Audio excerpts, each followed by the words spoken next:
আব্দুল্লাহ ইবনে মাসউদ রাদিয়াল্লাহু তাআলা আনহুর বর্ণনা, আমি আল্লাহ নবীকে প্রশ্ন করলাম, ইয়া রাসূলুল্লাহ, আল্লাহর কাছে সবচেয়ে প্রিয় আমল কোনটা আপনার কাছে জানতে চাই।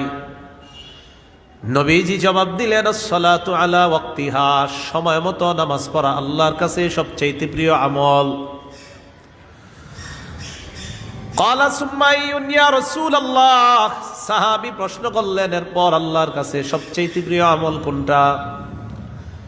নবীজি জবাব দিলেন, বিররুল ওয়ালিদাইন, পিতা মাতার প্রতি সৎ আচরণ করা।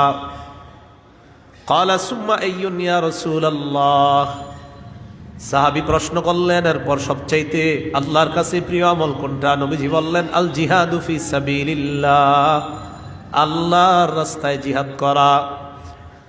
তাহলে হাদিসের মধ্যে নবী এক নম্বরে বললেন সময় মতো নামাজ পড়া আল্লাহর কাছে সব